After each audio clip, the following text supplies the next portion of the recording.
अल्लाहुम्मा सल्ली अला मुहम्मदिन व आले मुहम्मद। अल्लाहुम्मा सल्ली अला मुहम्मदिन व आले मुहम्मद। अल्लाहुम्मा सल्ली अला मुहम्मदिन व आले मुहम्मद। मौज़ा नंबर 4 जनाब सैयदा ताहिरा सलामुल्लाह अलैह का मौज़ा। किसी शहर में एक सुनार रहता था। उसकी औरत एक रोज़ पानी भरने के लिए कुएं पर गई। यकायक शोर उठा कि सुनार का लड़का कुम्हार के आवे में गिर गया है। वो सुनारन इस कदर रोई के बेहोश हो गई। गश की हालत में इसने ख्वाब में देखा कि एक बीबी नकाबपोश तशरीफ़ लाई हैं और फरमाती हैं कि ए औरत, तू मन्नत मान ले कि मेरा लड़का कुम्हार के आवे से सही सलामत निकल आवे तो मैं जनाब सैयदा का मौज़ा सुनूंगी। इतने में एक तरफ से शोर उठा कि सुनार का लड़का कुम्हार के आवे से जिंदा सलामत निकल आया है। सुनारन की गश से जब आँख खुली तो क्या देखती है कि इसका लड़का सामने खड़ा है। अल्लाहुम्मा सल्ली अला मुहम्मदिन व आले मुहम्मद। वो खुशी खुशी अपने लड़के को घर ले आई और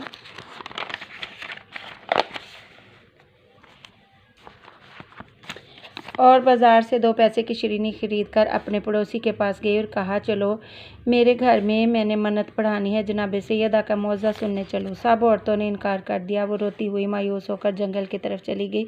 कुछ दूर जाने के बाद इसने एक नकाबपोश बीबी को देखा। अल्लाहुम्मा सल्ली अला मुहम्मदिन व आले मुहम्मद। उन्होंने फरमाया, तू बैठ जा, मैं सुनाती हूँ। मदीना में एक यहूदी रहता था। इसकी लड़की की शादी थी। वो जनाब रसूल खुदा सल्लल्लाहु अलैहि वसल्लम की खिदमत में हाजिर हुआ और अर्ज़ किया कि मौला, मेरी लड़की की शादी है, अगर हजूर इजाज़त दें तो जनाब सैयदा मेरे घर तशरीफ़ ले जाएं। हजूर ने फरमाया कि इसका ज़िक्र जनाब अमीर से करो, वो इजाज़त दें तो तुम फ़ातिमा को ले जाओ। वो यहूदी हज़रत अली अलैहिस्सलाम की खिदमत में हाज़िर हुआ और अपनी दरख्वास्त पेश की। हज़रत ने फरमाया, जनाब सैयदा की खिदमत में अर्ज़ करो। चुनाचा वो यहूदी हज़रत फ़ातिमा की खिदमत में हाज़िर हुआ और शादी में शिरकत की दरख्वास्त की। आपने फरमाया कि अली एन मुर्तज़ा से इजाज़त लो, तब चलूँगी। इस यहूदी ने अर्ज़ किया कि मैं जनाब रसूल खुदा और अमीरुल मोमिनीन की खिदमत में पहले अर्ज़ कर चुका हूँ, अब तो आप खुद ही इस अमर की मुख्तार हैं। आपने सवारी लाने के लिए कहा। यहूदी सवारी लेने चला गया। जनाब सैयदा ने जाए नमाज बिछाकर 2 रकत नमाज पढ़ी और हाथ बुलंद करके खुदा की बारगाह में अर्ज़ की कि ऐ मेरे पालने वाले, मैं तेरे रसूल की बेटी और तेरी कनीज़ हूँ। ना मेरे पास कोई कपड़ा है और ना ही कोई सामान है। ऐसी हालत में शादी में क्यों कर जाऊँ। अभी दुआ ख़त्म न होने पाई थी कि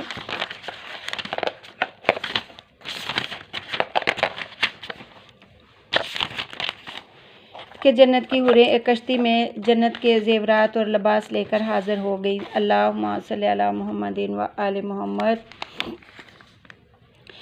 हूरों ने अपने हाथ से जनाब सैयदा को लिबास ज़ेवरात से आरास्ता किया और सवारी में बिठाया। जब जनाब सैयदा इस यहूदी के घर पहुंची तो वहां आपके नूर से इसका मकान रोशन और खुशबू से मुअत्तर हो गया। अल्लाहुम्मा सल्ली अला मुहम्मदिन व आले मुहम्मद। और जितनी यहूदी औरतें थीं सब बेहोश हो गईं। आप उस हुजरे में तशरीफ़ फरमा हुई जिसमें दुल्हन थी। कुछ देर बाद सब औरतों को होश आ गया, लेकिन दुल्हन को होश ना आया। जब सब औरतों ने इसे देखा तो दुल्हन को मुर्दा पाया और उन्होंने ज़ारों कतार रोना और पीटना शुरू कर दिया। अब एक कोहराम और शोर बरपा हो गया। जनाब सैयदा को यह माजरा देख कर बड़ा रंज हुआ। आपने जाए नमाज बिछा कर नमाज पढ़ी। खुदा की दरगाह में अर्ज़ किया है, परवरदिगार, मैं तेरी कनीज़ ख़ास और तेरे रसूल की बेटी हूँ, तू मेरी इज़्ज़त रख ले, वरना ये लोग कहेंगे कि मेरे आने से दुल्हन मर गई। आपकी दुआ भी ख़त्म ना हुई थी कि दुल्हन ज़िंदा हो गई और कलमा पढ़ती हुई उठ बैठी। अल्लाहुम्मा सल्ली अला मुहम्मदिन व आले मुहम्मद। और जनाब सैयदा से अर्ज़ किया कि आप बिनते रसूल हैं, मुझे दीन इस्लाम की तलीम फरमाएँ। आपने इसको और 500 यहूदी औरतों को मुसलमान किया। अल्लाहुम्मा सल्ली अला मुहम्मदिन व आले मुहम्मद। आपने सबको बड़ी इज़्ज़त और बड़ी शान से माह एक कनीज़ के रुखसत किया। ये मौजज़ा जनाब सैयदा अलैहिस्सलाम का एक और रवायत के साथ भी मुंसलिक किया जाता है। किसी शहर में एक बादशाह रहता था। इसने एक रोज़ अपने वज़ीर से कहा कि सामान शिकार तैयार करो। बात ही बात में सब सामान शिकार तैयार हो गया। बादशाह और वज़ीर दोनों की लड़कियों ने भी साथ जाने की दरख्वास्त की। बादशाह ने मंजूर कर लिया। चुनांचे ये लड़कियां भी हमरा हो गईं। चलते चलते एक जंगल में गुजर हुआ और वहीं सब ने क़याम किया और नाश्ता करने में मशगूल हो गए। यकायक शदीद आंधी आई और एक दूसरे को खबर ना रही। बादशाह और वज़ीर लश्कर से गायब हो गए और लड़कियों का खटोला उड़कर एक पहाड़ की चोटी पर जा रुका। जब तूफान ख़त्म हुआ तो बादशाह को अपना तमाम सामान और लश्कर तो मिल गया, लेकिन दोनों लड़कियों का कोई पता न चल सका। मजबूर होकर बादशाह और वज़ीर दोनों वापस आ गए। इत्तेफाक से इसी रोज़ किसी दूसरे मुल्क का बादशाह इस जंगल में शिकार को गया था। वो पानी की तलाश में परेशान था। सिपाही इधर उधर पानी की तलाश में फिरते रहे। अब दोनों लड़कियों का हाल सुना। माँ बाप से बिछड़ कर बादशाहज़ादी और वज़ीरज़ादी दोनों गले लगकर बहुत रोईं। रोते रोते बेहोश हो गई। उन्होंने ख्वाब में देखा कि एक बीबी नकाबपोश तशरीफ़ लाई हैं, अल्लाहुम्मा सल्ली अला मुहम्मदिन व आले मुहम्मद, और फरमाती हैं कि तुम मन्नत मान लो कि हम अपने माँ बाप से मिलेंगी तो जनाब सैयदा का मौज़ा सुनेंगी। दोनों लड़कियों को जब होश आया तो उन्होंने मन्नत मान ली। परवरदिगार आलम सबब असबाब है। वो सिपाही जो पानी की तलाश में गया था, जब पहाड़ी की चोटी पर पहुंचा तो क्या देखता है कि दो लड़कियां बैठी रो रही हैं। इसने इनसे हालात दरियाफ्त किए कि तुम यहाँ कैसे आई। इन लड़कियों ने सारा वाक़या इनसे बयान किया। इस सिपाही ने लड़कियों को तसल्ली तशफ़ी दी और कहा, अगर तुम्हें अपने साथ ले चलूँ तो चलोगी। लड़कियां राज़ी हो गईं। सिपाही ने बादशाह की खिदमत में हाज़िर होकर इन लड़कियों का वाक़या बयान किया। बादशाह ने फ़ौरन अपने नौकरों को भेजकर लड़कियों को बुलवा लिया और वज़ीर ने इन लड़कियों को बड़े आराम से अपने घर में रख लिया। चंद रोज़ के बाद जब लड़कियों के माँ बाप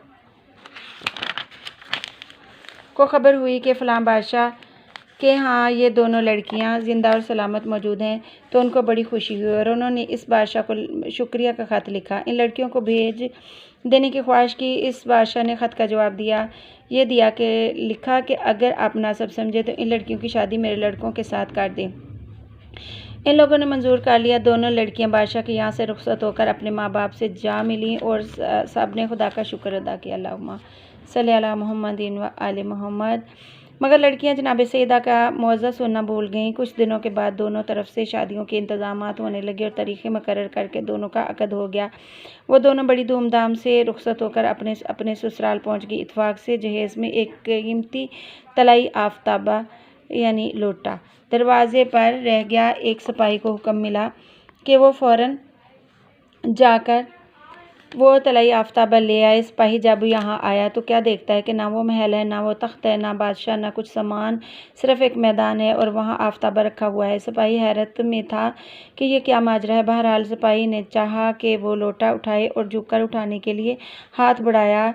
इसमें से एक मारे स्याह ने फन निकाल कर सिपाही को डसना चाहा। ये खौफज़दा होकर पीछे को हटा और भागकर अपने बादशाह के पास आया और सारा वाक़या इससे बयान किया। ये तमाम बातें सुनकर बादशाह को गुस्सा आया और इसने लड़कियों को बुलाकर कहा, तुम लोग जादूगर हो, बताओ ये क्या माजरा है और तुम्हारे वालिदैन कहाँ हैं।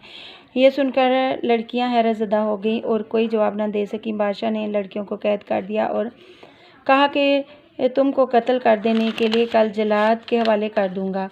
कैद खाना में वज़ीरज़ादी ने शहज़ादी से कहा कि नामालूम हमसे कौन सी ऐसी ख़ता हुई है जिसकी हमको सज़ा मिली है और हमारे कत्ल का फतवा सादर हुआ है। ये कहकर दोनों गिरियाजारी में लग गईं और खुदा से दुआ करने लगीं। रोते रोते इनकी आंख लग गई। ख्वाब में देखा कि वही नकाबपोश बीबी आई हैं और फरमाने लगी कि तुमने माना था कि जनाब सैयदा का मौज़ा सुनेंगे, मगर तुमने बुला दिया। ये इसी का अज़ाब है। अब तुम मन्नत पूरी करो। लड़कियों ने अर्ज़ किया कि हम आप पर कुर्बान हो जाएं। ये बताएं कि हम कैद खाना में शरीने वगैरह का किस तरह इंतज़ाम करें। आपने फरमाया कि सुबह तुम्हारे आंचल से 2 पैसे गिरेंगे, इसकी शरीने मंगवा लेना और मौज़ा सुना। चुनाचा सुबह को ऐसा ही हुआ। लड़कियों ने शरीने मंगवा कर मौज़ा सुना और अपनी गलती की रोकर माफ़ी मांगी। बादशाह ने सुबह जलाद को बुलाकर हुक्म दिया कि दोनों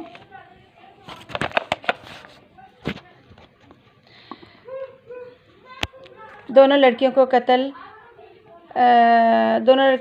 कर दे। जब जलाद लड़कियों के पास आया तो उन्होंने इससे कहा कि हमारी तरफ से बादशाह की खिदमत में अर्ज़ करो कि हमें कत्ल करने से पहले वो हमारी चंद बातें सुन ले, इसके बाद कत्ल का हुक्म दे। जलाद ने बादशाह की खिदमत में पैगाम पहुंचाया तो वो लड़कियों के पास आया। लड़कियों ने रो कर अर्ज़ किया कि गरीब परवर, जब हम दोनों आंधी से उड़कर पहाड़ पर पहुंची और रोते रोते बेहोश हो गई तो एक नकाबपोश बीबी आई थी और फरमाया था कि तुम जनाब सैयदा की मन्नत मौज़ा मान लो तो अपने वालिदैन से मिलोगी। हमने मन्नत मान ली थी, लेकिन अपने वालिदैन से मिलने के बाद हम ये मन्नत बढ़ानी भूल गई, जिसका ये अज़ाब था। अब आप सिपाही को फिर भेजें और हमारे वालिदैन के हालात दरियाफ्त करवाएं। बादशाह ने दोबारा सिपाहियों को इनके वालिदैन के मुल्क में रवाना किया तो वहाँ बादशाह और उसका